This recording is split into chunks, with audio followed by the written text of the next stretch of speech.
Hoje o tema que nós iremos prosseguir no nosso estudo, problemas psicológicos contemporâneos, abrange itens como alcoolismo, toxicomania, sexolatria. Hoje nós iremos ver alguns aspectos desses itens, mas primeiro, para fazer a abertura, vamos aqui o comentário do livro Cartas do Apóstolo Paulo, comentadas por Emmanuel. Cartas a 1 Coríntios, capítulo 5, versículo 6. Pensamento é fermentação espiritual. Em primeiro lugar, está em gera hábitos, depois governa expressões e palavras, por intermédio das quais a individualidade influencia na vida e no mundo. É generado, pois, o pensamento de um homem, o caminho que o conduz ao Senhor se lhe revela reto e limpo. Vamos aqui fazer algumas observações e estabelecer um aponto com o nosso tema de hoje.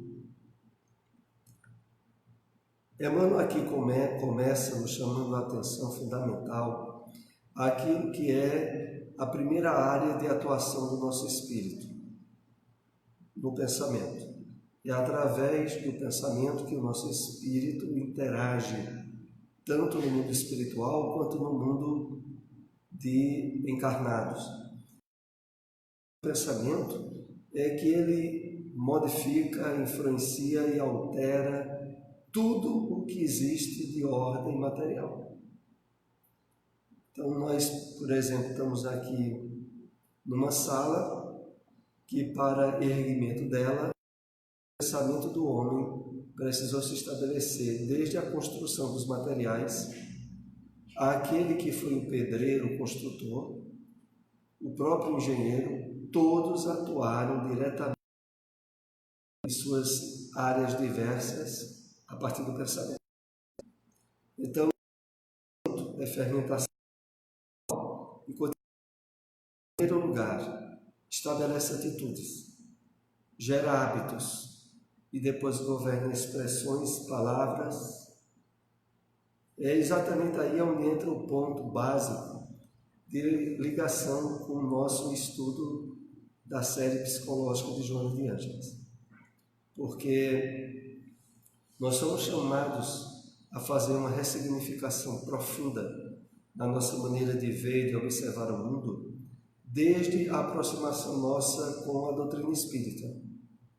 Só que agora, através do desenvolvimento dos aspectos psicológicos dessa série de livros, essa ampliação e busca de modificação profunda se elastece mais ainda, porque nós somos chamados a ter uma percepção dos próprios hábitos, condicionamentos, criações mentais que estabelecemos ao longo de diversas encarnações, como sendo material, o qual o espírito utilizou, mas do qual não deve se identificar. O grande problema nosso, entre outros aspectos de luta, de desequilíbrios, de vícios e de quedas em termos morais e espirituais, é a permissividade com as intromissões psíquicas estabelecidas em hábitos, condicionamentos ligados a vícios no nosso passado encarnatório. Vícios, crimes e erros.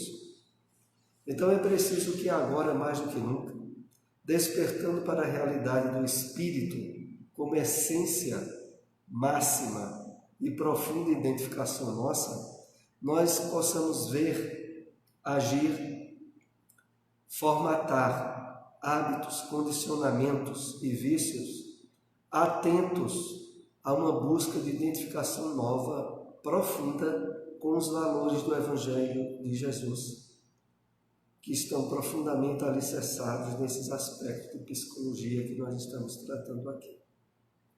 Despertar o self, o eu profundo, procurar a nossa maior identificação com Cristo cósmico é a ressignificação profunda da nossa área mental.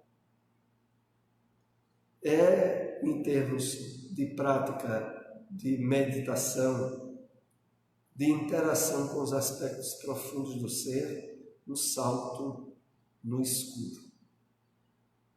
Porque, na verdade, viver em termos espirituais plenos, profundos e permanentes é uma mudança radical de vida onde tudo aquilo que a gente experienciou no campo materialista será descartado. E sem dúvida nenhuma, se nós não tivéssemos a revelação espírita com base no raciocínio, na dedução, no desenvolvimento do nosso próprio intelecto, nós não nos sentiríamos firmes nessa busca de despertamento do eu profundo. É porque a doutrina espírita já nos colocou assim os alicerces básicos ao nos chamar ao uso da razão, a partir da revelação do mundo espiritual pela mediunidade e, consequentemente, a imortalidade da alma, estabelecida de forma convicta, é que nós podemos dar esses passos profundos de despertamento do self ou do eu e ressignificação completa do material mental, psíquico, que na expressão de Emmanuel deve ser visto como estrumo, material defecável e totalmente necessário de ser ressignificado. Então não há dúvida que as aberturas para o despertamento do Cristo interno, do eu profundo, é uma renovação mental completa que nós somos convidados a fazer, a partir desse entendimento que estamos tendo da série psicológica de Joana de Ângeles. Mas, encerrando aqui os comentários, Emmanuel ainda nos diz: regenerado, o pensamento regenerado o pensamento de um homem, o caminho que o conduz ao Senhor se lhe revela reto e limpo. E não há dúvida nenhuma disso. Boa tarde. É de que a partir desse trabalho de despertamento do eu profundo, nós nos abrimos a uma regeneração completa da nossa maneira de encarar a vida e a experiência reencarnatória. Então vamos iniciar a temática de hoje, problemas psicológicos contemporâneos. É a continuação do nosso último encontro, há 15 dias atrás.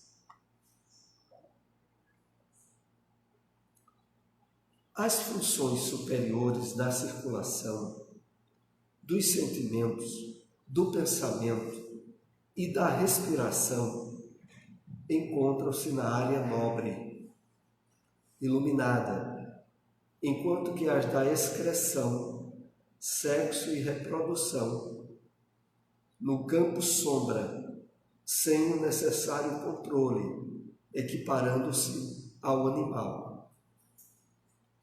Nós paramos nesse ponto onde vamos aqui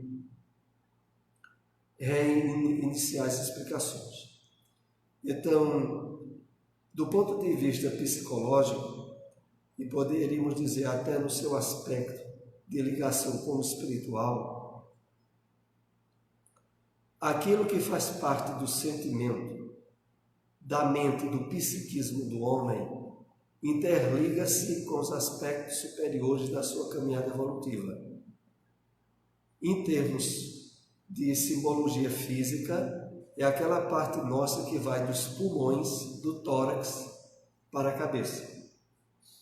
É nessa área, sobretudo, que nós temos a sintonia com os espíritos de ordem elevada, e aonde os campos da intuição, da inspiração, são especificamente utilizados. A área que vai do ventre para baixo é aquela que está mais ligada à nossa área instintiva e normalmente associada ao passado encarnatório nosso, aonde a prevalência de fatores materialistas, instintivos, ególatras estiveram atuando com mais intensidade. Agora, a partir do despertamento que nós somos convidados pelo Evangelho do Cristo, pela revelação espírita, devemos trabalhar ao máximo possível as áreas superiores do nosso ser. Então, são exatamente aquelas atinentes às atividades de estudo, de prática do bem, do estabelecimento do campo intuitivo com os espíritos iluminados. E é por isso que há essa referência separando de que vícios material estão mais ligados nas esferas do baixo ventre da criatura humana.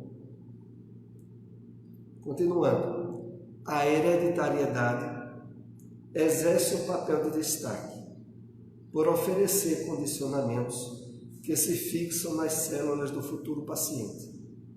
Por outro lado, as patologias obsessivas resultantes de processos reencarnatórios, aliás, reencarnacionistas, sob injunções morais de alta gravidade, contribuem para que se manifeste desde cedo tendências viciosas. Então, iniciando aqui a explicação a partir das primeiras linhas, a hereditariedade exerce um papel de destaque por oferecer condicionamentos que se fixam nas células do futuro paciente.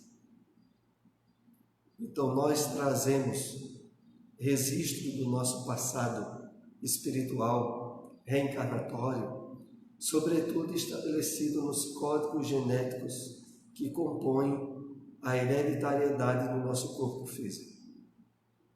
É claro que hoje os avanços, inclusive na área da ciência, têm mostrado, em concordância com a revelação espírita, o surgimento da nova designação científica chamada de epigenética, aonde os fatores de ordem comportamental, ecológicos, alimentares, emocionais, são vistos como mais fortes do que aqueles de origem hereditária ou genética. O que, de certo modo, está em pleno acordo, porque quando a doutrina espírita, em harmonia com o Evangelho do Cristo, diz e proclama que o amor ou a caridade cobre multidão de pecados, que significa a ressignificação genética de fatores predisponentes a doenças que a gente traz do passado,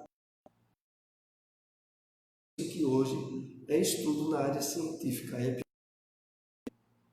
Então, dependendo de como nós hoje agimos, dos hábitos que estamos estabelecendo, da vivência dos valores de ordem moral cristã, da prática da caridade de forma mais intensa, nós estaremos ressignificando a carga genética, que, aliás, se não for devido ela tende a nos causar quedas morais, ressurgimento de vícios que já nos causaram muito sofrimento no passado, né? Entre os quais hoje, possivelmente, nós iremos analisar que quantas vezes, quando foi alguém que nunca bebeu, mas enfrentando uma crise emocional, para a qual ele não criou hábitos que ressignificassem a sua vida, ele volta a enveredar num vício que já fez ele sofrer muito no passado e que não teria mais cabimento nenhum agora, e ele volta a ter o vício. Esse é o problema. Por isso é que, voltando aqui ao texto, a hereditariedade, no seu trabalho na reencarnação atual, o estabelecimento de hábitos morais elevados, né, a vivência de fatores que estejam trabalhando para o seu progresso moral e espiritual, ou ela tenderá a recaídas em vícios ou em erros do passado. Não será por outra razão que no mundo de provas e expiações como é a Terra, torna-se sempre necessário que espíritos elevados estejam reencarnando para servir de estímulo e de aceleração na caminhada evolutiva dos espíritos encarnados. Porque se não fossem esse trabalho valiosíssimo dos espíritos elevados, para que nós evoluíssemos só através da lei de causa e efeito da reencarnação, nós sofreríamos demasiadamente. E como vemos aqui, sempre com possibilidades de estar voltando a cometer graves erros. É curioso quando esses fatores, eles não existem apenas na esfera moral, hereditária e reencarnatória da pessoa.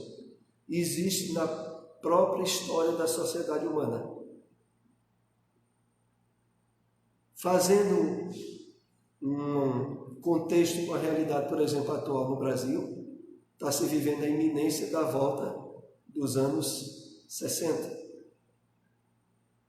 De outra vez o Brasil entrar num processo de queda em termos de conquistas políticas, sociais, etc., e dar um passo atrás. Então essa questão não é só na história individual da pessoa, é na história da coletividade humana. O absurdo e o sofrimento que foi uma ditadura, poder retornar como se todo o sofrimento fosse esquecido. É quando alguém, exemplo, teve um hábito de fumar ou de beber, ou um vício mesmo, voltou para o plano espiritual, sofreu para cachorro, reencarna para nunca mais cultivar aquele vício. Quando enfrenta as situações necessárias para o crescimento espiritual dele, ele volta a se tornar um viciado de novo. O incrível de tudo é que isso acontece até na esfera do suicídio. Não há sofrimento igual em termos espirituais para quem volta para o plano espiritual antes da data prevista pelas leis divinas através do suicídio. E a quantidade de pessoas que têm suicídios por segunda ou terceira vez é absurdo. É uma evidência de que a criatura humana ela não aprende pelo sofrimento. Ela tem que aprender pelo amor. Porque pelo sofrimento, facilmente a gente repete erros. Facilmente. Sofreu muito e repete erros. Parece que é como, na verdade, é um dos aspectos que nós temos estudado nessas obras de Joana de Ângeles, porque é aquilo, sabe? Se a dor e o sofrimento não causar reflexão e aprendizagem, não se viu de nada. E mais adiante a pessoa vai repetir aquilo que fez ela sofrer tanto. E muitas vezes a pessoa vai se pegar expressando aquele argumento de parece que eu não aprendo nunca. Eu fico repetindo os mesmos erros. Será que eu não aprendo? Realmente, aprender enfrentando situações adversas e difíceis é preciso já estar se espiritualizando. Porque normalmente para a maioria da humanidade que não está se espiritualizando, quando ela enfrenta uma situação de sofrimento e de dificuldade, ela só quer uma coisa, que aquela situação passe logo. Mas não quer e nem está aberta a aprender nada com aquilo. Ela quer só uma coisa, se livrar daquela dor, para mais adiante vir outra. Porque não aprendeu nada. Mesmo para aprender em termos de provação, de sofrimento, é preciso a criatura estar se espiritualizando, porque senão bota esse sofrimento. Mas, continuando, tal ocorrência, a da obsessão, porque no slide anterior, ainda voltando, por outro lado, as patologias obsessivas resultantes de processos reencarnacionistas sob injunções morais de alta gravidade contribuem para que se manifestem desde cedo tendências viciosas. Então é aquilo que oportunamente nós já comentamos aqui e que certamente vocês já viram muito em livros espíritas, mas eu vou apenas reacender a memória. Se é assim, normalmente a criatura humana acerta, faz coisas boas em grupo, assim como é muito comum errar, cometer crimes e fazer coisas erradas em grupo. Quando volta para o plano espiritual, a reencarnação, muitas vezes, de algum daqueles que fazia parte de um grupo, por exemplo, associado ao crime ou ao vício, os outros que ficaram no plano espiritual e que não estão dispostos a reencarnar para passar por situações trabalhosas com a finalidade de resolver os problemas que criaram, ficam dentro do possível para atrapalhar aquele que reencarnou e está tentando acertar o passo. E aí entram as questões de ordem obsessiva.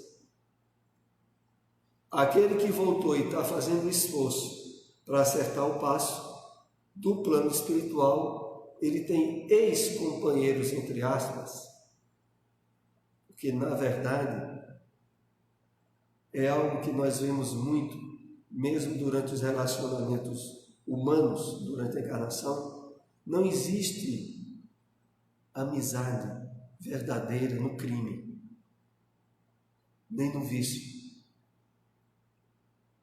Então, aqueles amigos, entre aspas, ou companheiros, entre aspas, se sentem no direito de dificultar a caminhada do outro que está tentando se ajeitar. É a isso que se refere as patologias obsessivas resultantes de processos reencarnatórios, reencarnacionistas, sob injunções morais de alta gravidade, e que contribui desde cedo para que se manifestem tendências viciosas.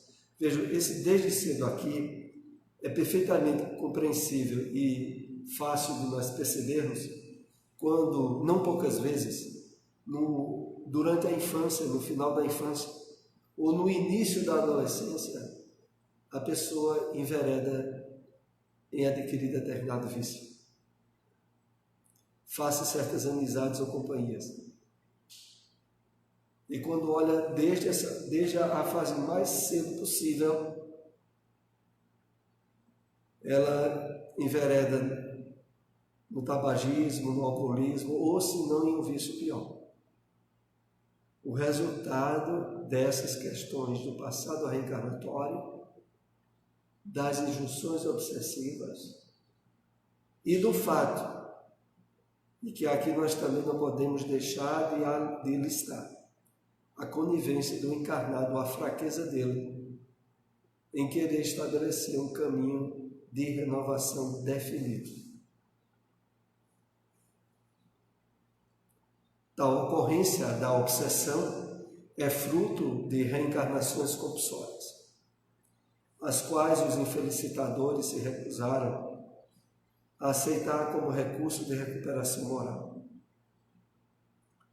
Produziram-se no íntimo revolta contra as leis de Deus, que não puderam ludibriar ou infligir impunemente.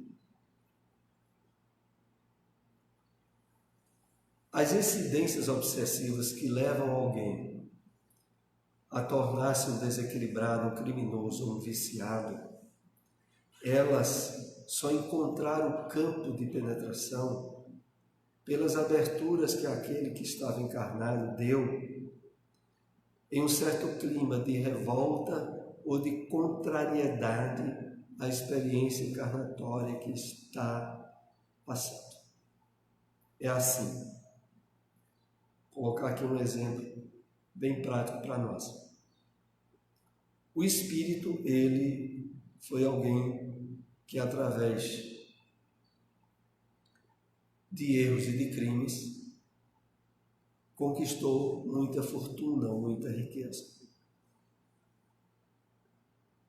E depois de ter que voltar para o plano espiritual e sofrer consequências dos erros que cometeu, ele reencarna, claro que numa família e numa situação econômica difícil, problemática, aonde ele teria que aprender a trabalhar os valores da renúncia, de viver de forma mais simples e de procurar, através dos esforços, não mais enveredar pelo caminho do erro. Mas o que é que muitas vezes ocorre? A abertura das infiltrações espirituais obsessivas pela revolta daquele espírito à situação nova que ele passou a viver durante a encarnação. Então ele é aquela pessoa que diz: como é que eu posso ter nascido numa família tão pobre? Como é que a vida pode ser tão injusta comigo?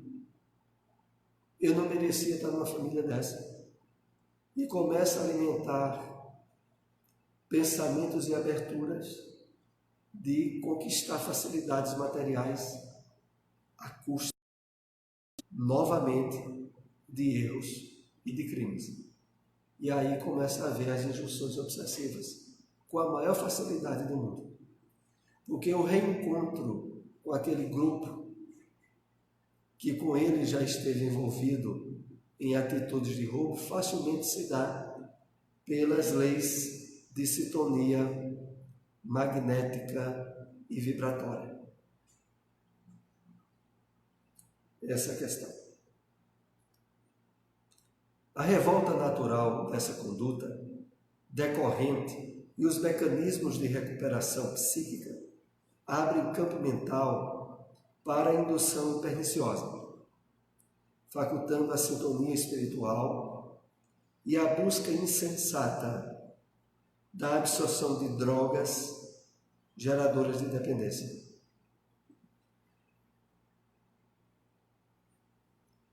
Aqui nós começaremos a trabalhar mais os aspectos atinentes a esses problemas psicológicos contemporâneos ligados ao vício.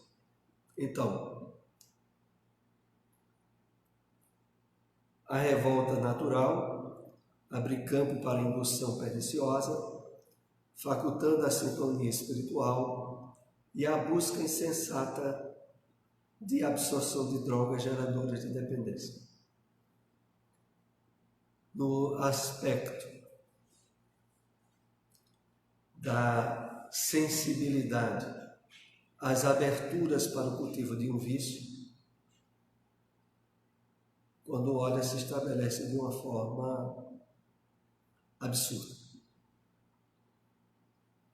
Eu me lembro da época em que eu estava adolescente, com 13, 14 anos, colegas de escola que, por exemplo, tinham já bem estabelecido naquela época o vício de fumar, que no início dos anos 70 já era difundido de uma forma muito clara os prejuízos para a saúde, mas ainda era colocada como vício social em propagandas pela mídia televisiva, onde determinadas marcas de cigarro eram sinônimo de sucesso, de ser alguém que fosse homem, no caso masculino, e no caso das mulheres que estavam de fato se projetando na libertação de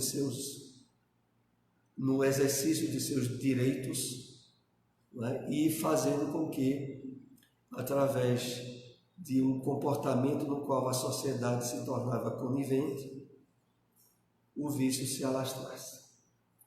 Nos dias atuais, a questão do cigarro foi colocada totalmente de lado, mas já a questão do alcoolismo é ainda difundida de uma forma, às vezes sutis, às vezes agressivas.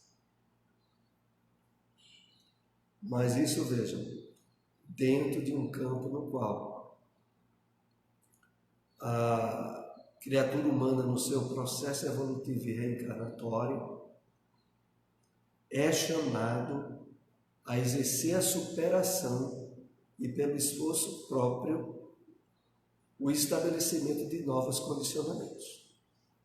Mas é claro que isso que nós estamos aqui compartilhando só tem cabimento para quem está levando a sério o lado espiritual da vida. Porque para quem ainda, na sua caminhada reencarnatória, acha ou deduz que a vida é apenas uma experiência temporária do corpo, é difícil o esforço de despertamento e de superação dos condicionamentos antigos. Pois não. Assim, eu acho que para os jovens, principalmente esses jovens agora com idade de 15 a 25 anos, eu creio que é mais difícil eles vencerem essa barreira por conta do que as músicas induzem eles ao vício, a tudo que vem de ruim, né? Coisa contrária às leis da vida, né?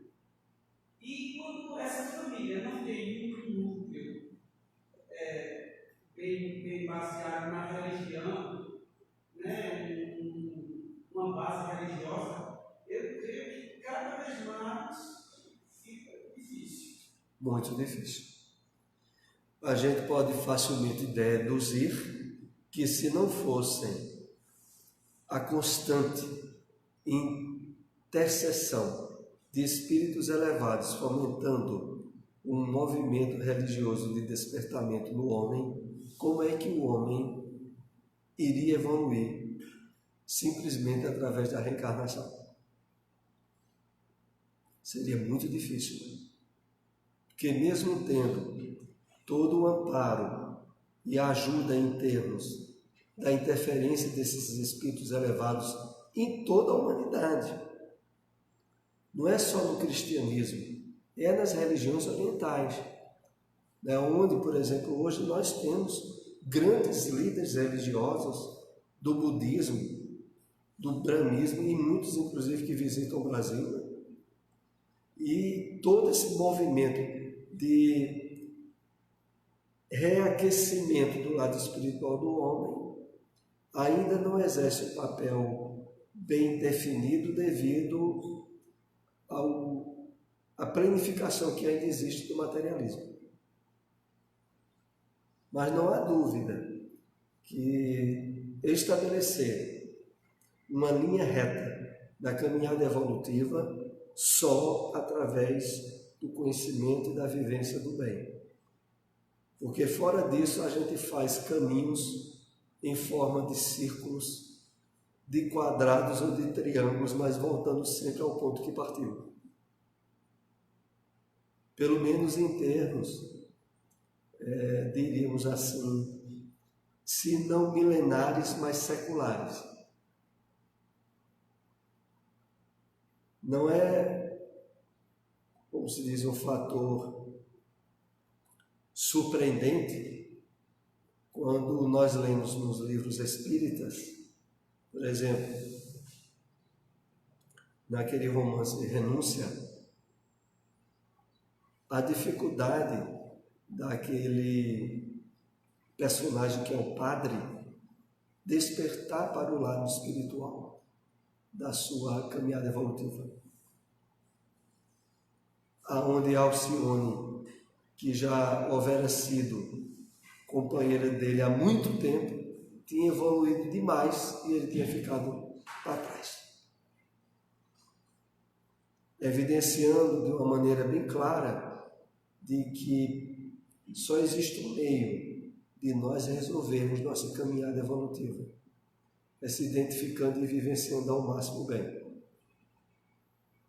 Interessante é que mesmo diante dessas informações, nós vivemos no movimento religioso cristão do Espiritismo, aonde, de uma forma quase que nefasta, se cultiva muito ainda o progresso espiritual atinente exclusivamente pela reencarnação.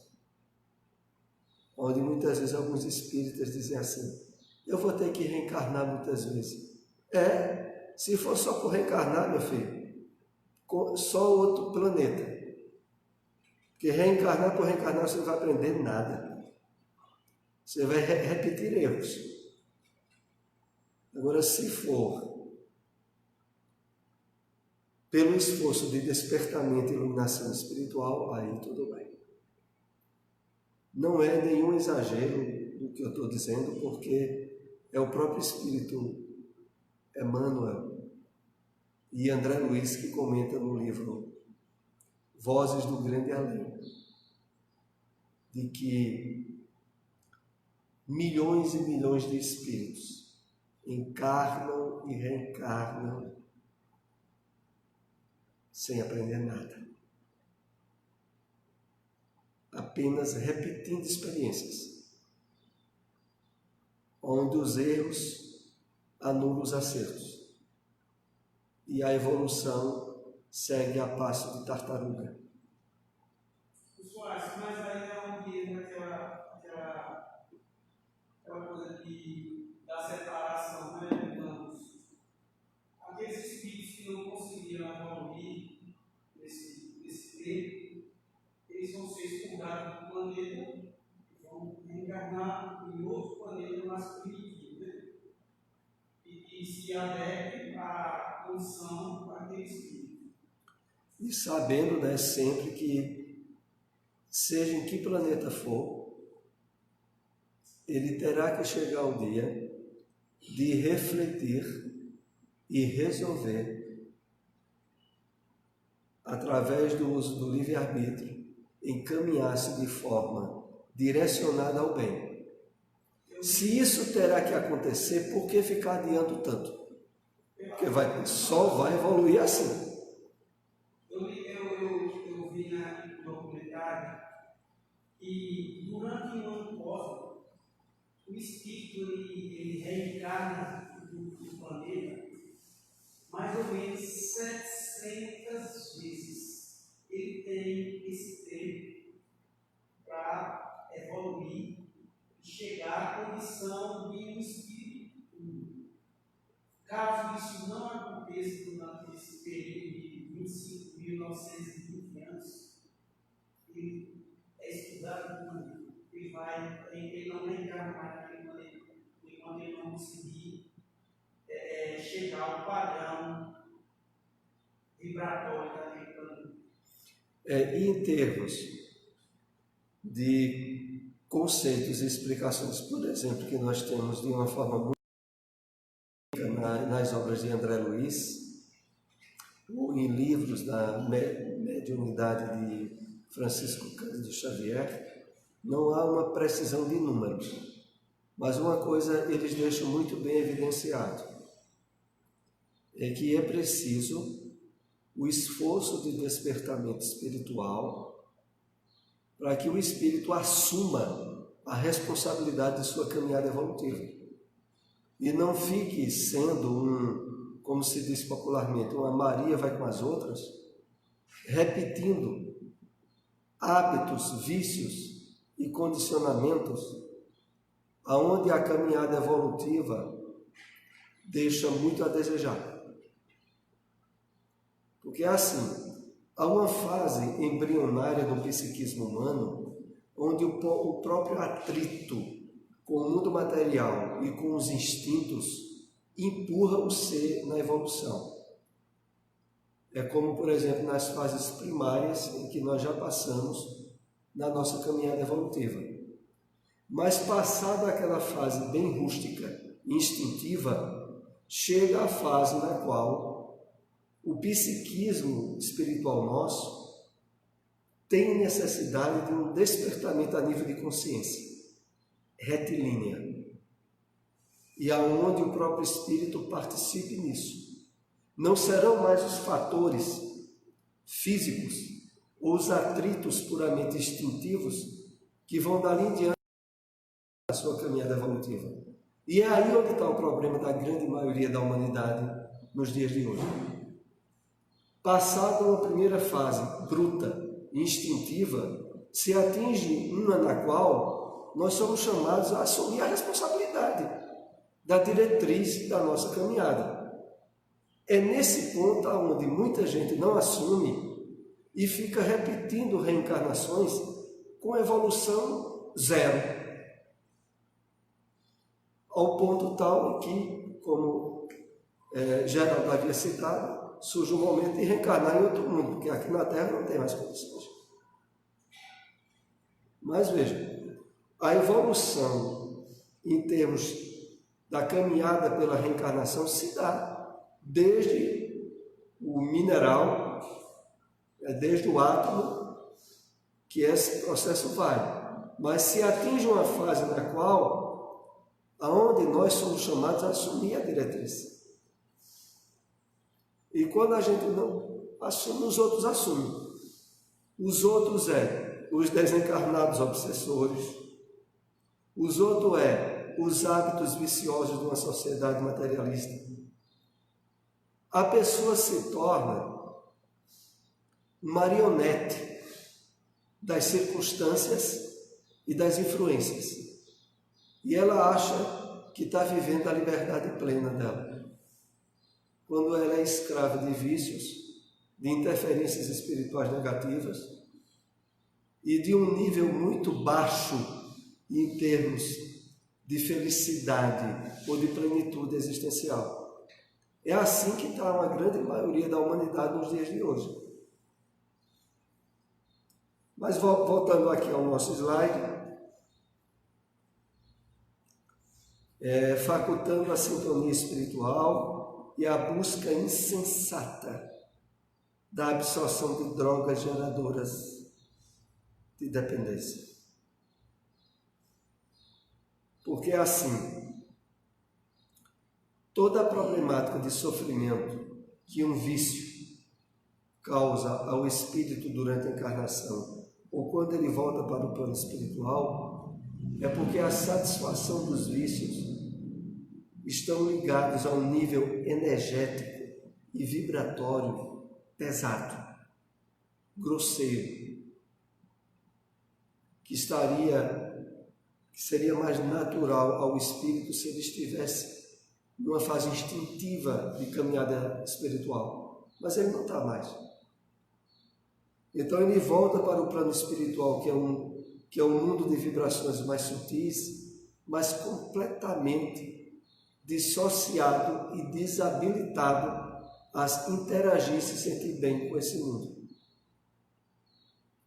O peso vibratório que o espírito vai sentir, que é desassossegador, é das energias baixas dos vícios que ele cultivou quando não deveria mais tê-lo feito. Continuemos. A falta de ideal, de objetivo existencial, de fatores que proporcionem a autorrealização, de conduta religiosa otimista, de solidariedade fraternal, de afetividade equilibrada, constituem armadilhas que precipitam os incautos nos fossos terríveis da loucura, do suicídio, do homicídio. Pronto. É esse ponto aqui que é mais delicado para nós. É que, atingido um patamar da nossa caminhada evolutiva, nós temos uma necessidade insubstituível de trabalhar a identificação com os valores espirituais ou sutis do ser. Vocês vejam, de uma forma rústica, o prazer de ouvir uma boa música.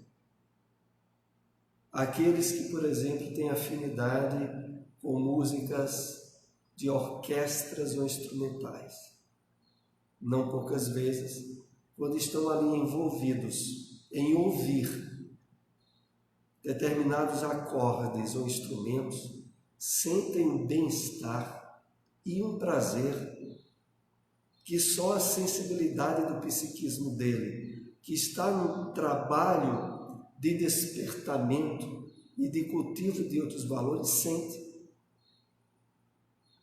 Esse mesmo tipo de hábito ou de possibilidade não teria valor nenhum para alguém que estivesse em níveis evolutivos ou espirituais bem infantis. Vá ver qual é o prazer, normalmente, que uma música erudita pode ter para os ouvidos de algum indígena, ou até mesmo de alguém, mesmo do mundo civilizado, mas que está vivenciando ainda um nível instintivo e de atraso moral existencial. Aquilo no ouvido dele dói.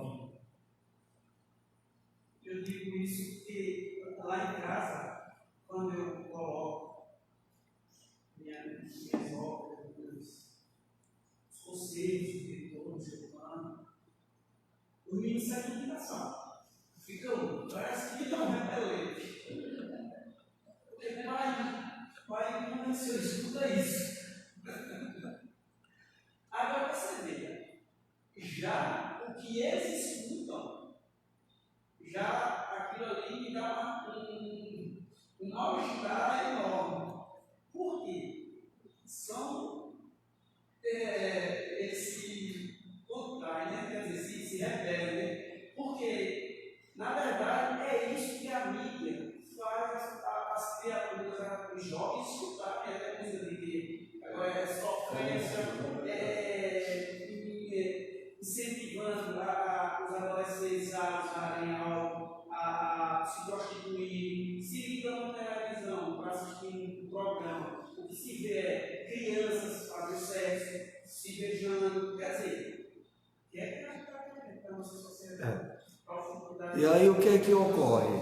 Essa grande massa de pessoas que não estão se abrindo aos valores espirituais, à satisfação de emoções mais elevadas, que seriam aquelas estabelecidas nas artes, na música, né? Fora a vivência de emoções e sentimentos elevados e altruístas, que vêm através da prática da caridade, da vivência de bons relacionamentos familiares, aqueles que estão se afastando dessa necessidade que o espírito humano chega ao ponto em que isso é imprescindível.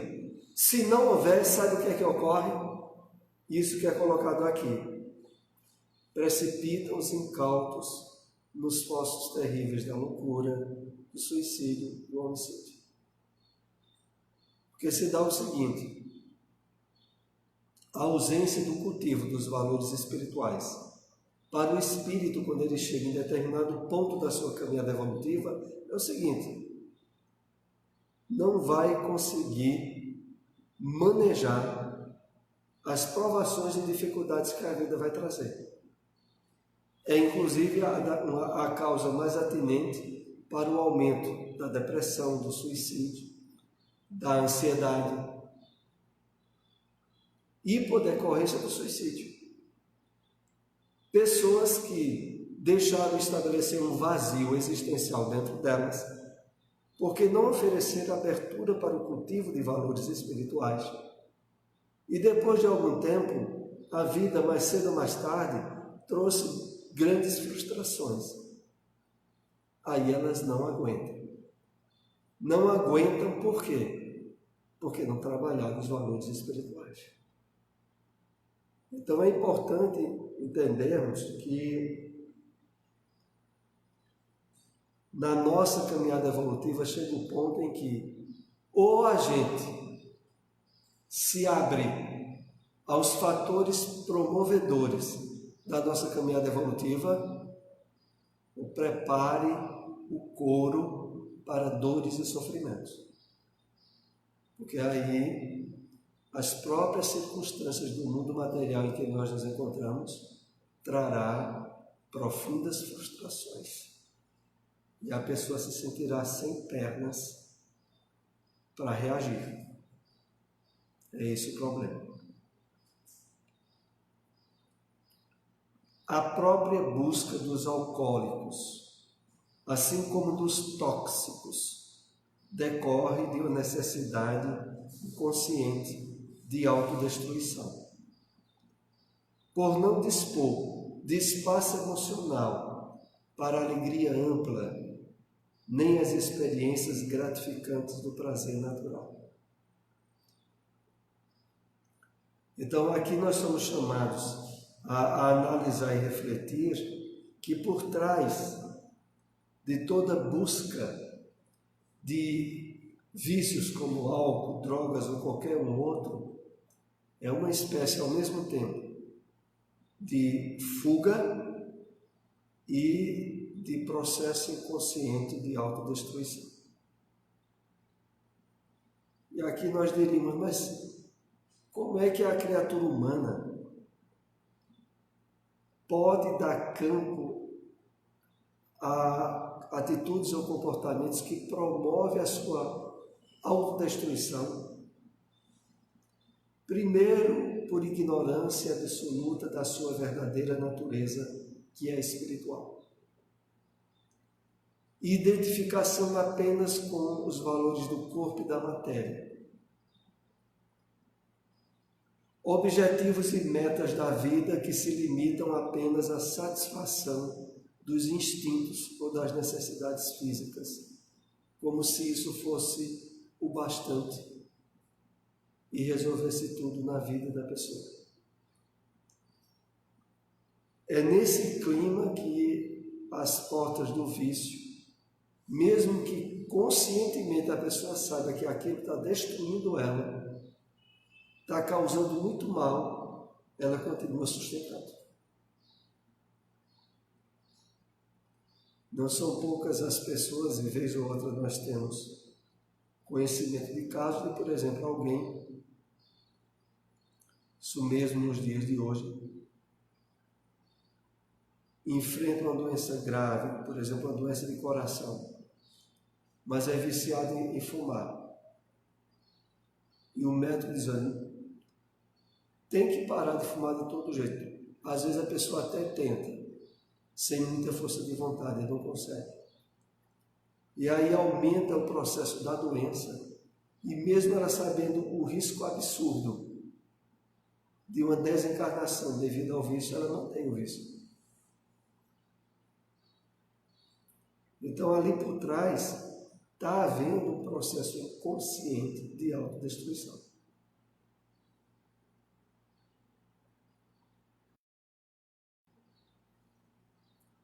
Por não dispor de espaço emocional para a alegria ampla, nem as experiências gratificantes do prazer natural. É claro que analisando aqui rapidamente essa perspectiva da alegria ampla na Terra, só é possível através de uma perspectiva e vivência pelo lado espiritual da vida. Porque quer se queira ou não, no mundo de provas e expiações, a gente está, mais cedo ou mais tarde, lidando com situações adversas. Ora econômicas, ora na saúde física, ora na vida afetiva, mas a gente sempre está lidando com provas e dificuldades. Se estivermos trabalhando muito bem a perspectiva espiritual, essas provas e dificuldades, elas ficam num nível perfeitamente superável. Se não estivermos, aí se complica. É uma chaga social a questão do alcoolismo e moral das mais graves. O alcoolismo, porque é muito bem aceito nos conglomerados humanos, por significar nos grupos economicamente elevados um status correspondente ao poder, à glória, à fama, ao destaque, e nos guetos representar um mecanismo de fuga da realidade. De igual forma, é a asfixia na ilusão. É um dos maiores contrassensos que nós vivemos ainda na sociedade atual, face o alto custo decorrente do alcoolismo, tanto na área dos desastres automobilísticos, como dos distúrbios sociais, sobretudo na vida familiar, porque a grande maioria das violências domésticas e dos crimes dentro de uma casa é muito comum o percentual da presença do álcool, para que alguém abra as portas ao desequilíbrio e à violência. Mesmo assim, ele é ainda socialmente aprovado. Nas festas comemorativas, e como aqui é colocado nos grupos economicamente elevados, é um status ainda.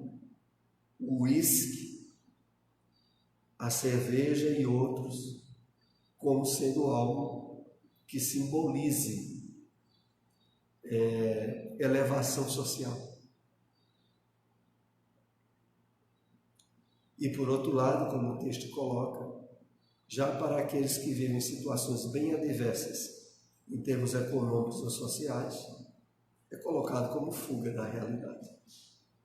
Quer dizer, sempre há um tipo de utilidade para o uso do álcool. Bebe-se socialmente em grupos elevados ou de baixo contexto econômico. Gera-se dependência, sem reconhecer-se a gravidade do fenômeno, até o momento quando o indivíduo se torna alcoólico e o retorno é quase impossível. Então,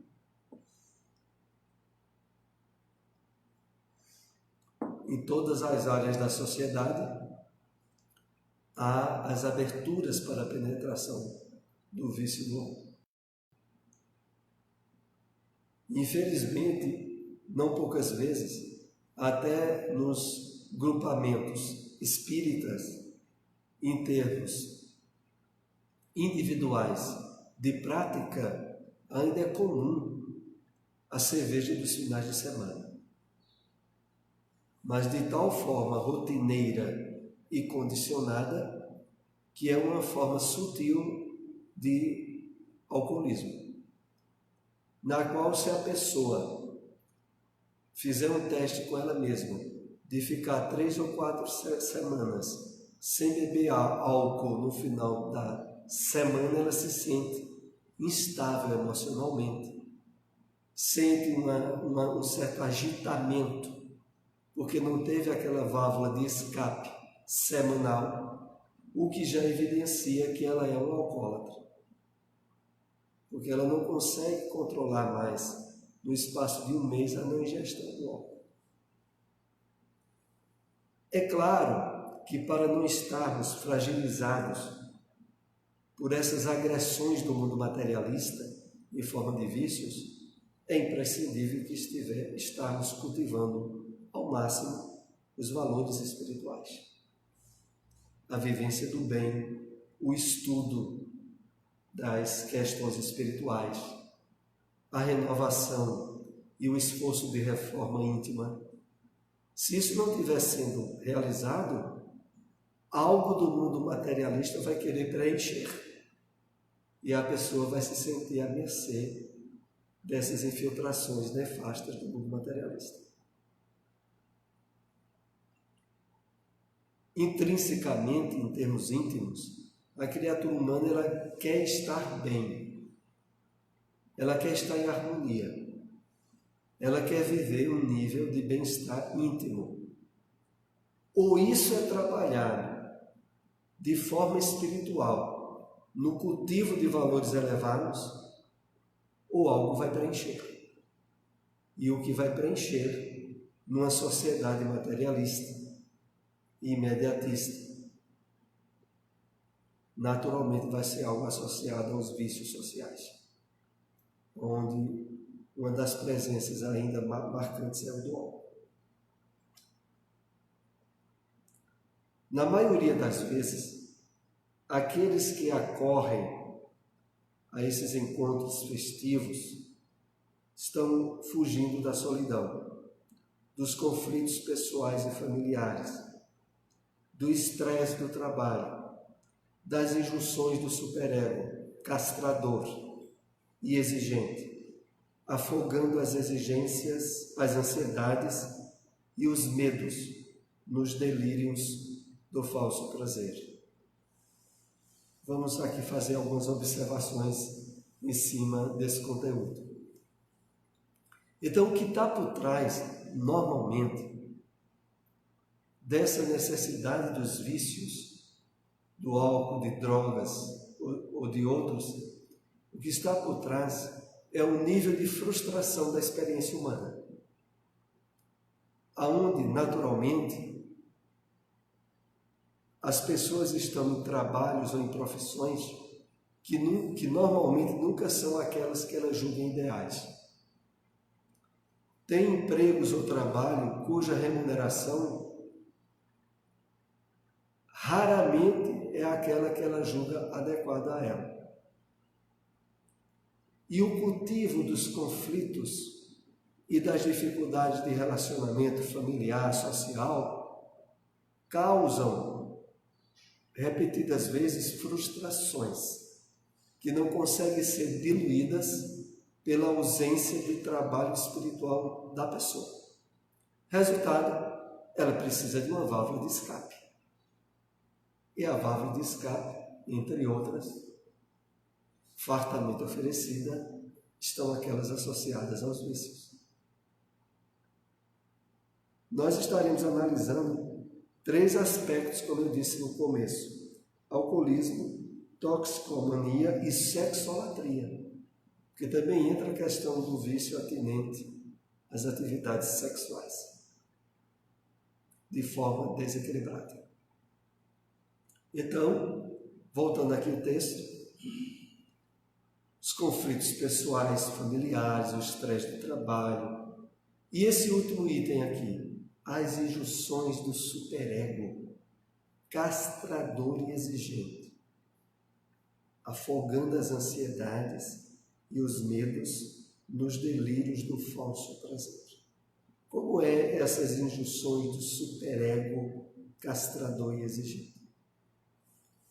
O superego, como nós oportunamente aqui já explicamos, ele é aquela área do psiquismo nosso que é cobrador, que está associada a valores transcendentes em termos espirituais e que, de certa forma, o desconhecimento da verdadeira natureza espiritual nossa faz com que a pessoa tenha, muitas vezes, um nível de cobrança e de condenação muito ativos.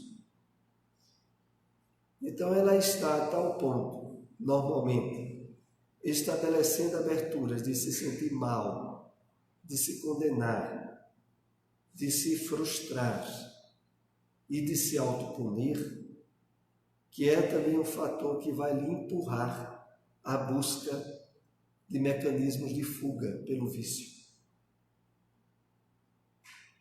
Só não estará aberto ou fragilizado para isso quem está, de fato, no trabalho de despertamento espiritual e de identificação com as leis divinas da forma mais constante possível. É preciso estar de bem consigo mesmo, com a família, com as circunstâncias da vida, percebendo e entendendo a experiência corporal nos seus valores educativos e transitórios, trabalhando a percepção da vida em termos de imortalidade, para que as dores e frustrações do mundo de provas e expiações que nós estamos não nos infelicitem. Porque se infelicitar e frustrar, nós iremos procurar mecanismos de fuga. E que nada mais serão do que delírios no campo da ilusão.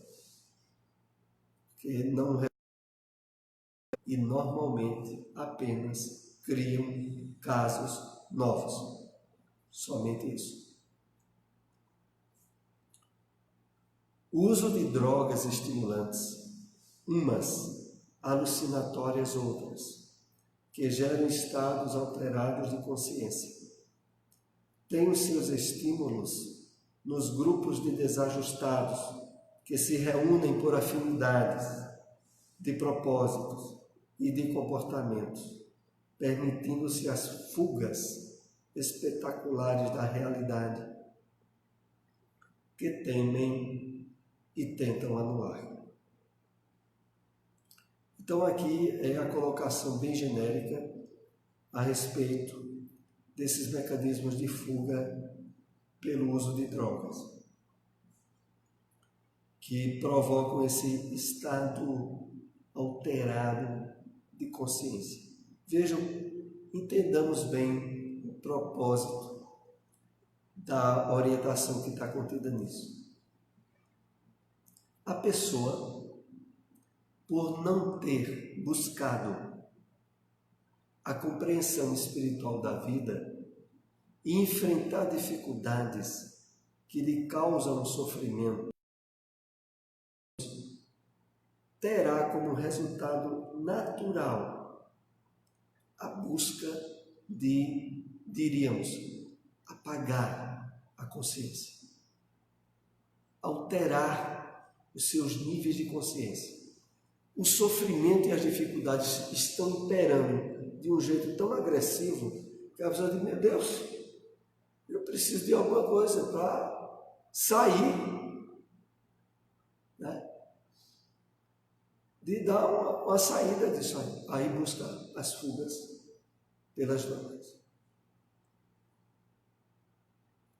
Inclusive, isso acontece de uma forma bem intensa nas chamadas festas carnavalescas, onde muitas vezes as pessoas tentam extravasar níveis de frustrações que tiveram ao longo de vários meses, em termos pessoais, familiares e outros, estendendo-se de forma inconsciente durante 3 ou 4 dias e noites, envolvida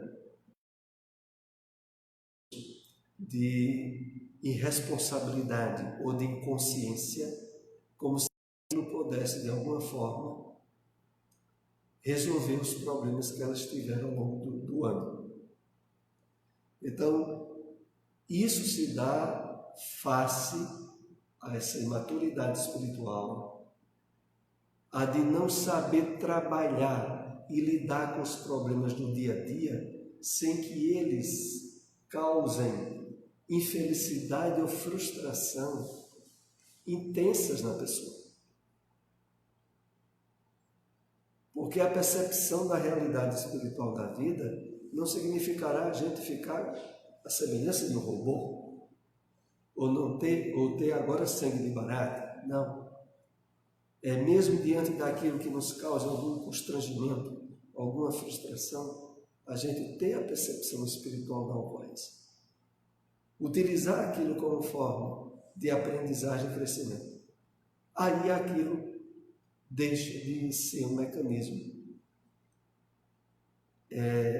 frustrador mais adiante e que leve a pessoa a ter necessidade de ter algo para desopilar, desaguar as frustrações internas. Freud, agora nós iremos entrar em alguns aspectos da sexolatria. Freud, com muito acerto, descobriu na líbido a resposta para inúmeros transtornos psicológicos e físicos, psiquiátricos e comportamentais que afligem o ser humano, baseando-se nas heranças antropológicas. Estabeleceu os paradigmas da psicanálise, fundamentados nos mecanismos do sexo e toda a sua gama de conflitos não exteriorizados. Nós vamos fazer aqui praticamente só uma introdução nesse aspecto de sexolatria, que deveremos continuar no nosso próximo encontro.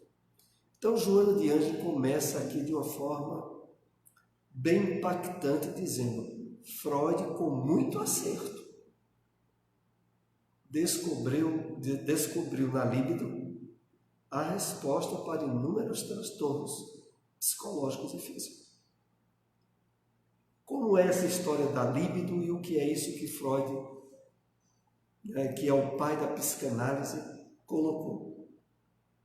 É de que Freud entendeu que por trás de toda neurose e de toda frustração mais intensa da criatura humana estaria alguém mal realizado sexualmente. E Joana coloca como essa atitude e essa análise de Freud como sendo com muito acerto, porque, na verdade, para a humanidade materialista, que vê a experiência humana como sendo uma só, Freud está totalmente certo. Para as pessoas que não estão trabalhando essa percepção da vida em termos espirituais, as frustrações e as neuroses estão profundamente ligadas a níveis de insatisfação da sua vida sexual.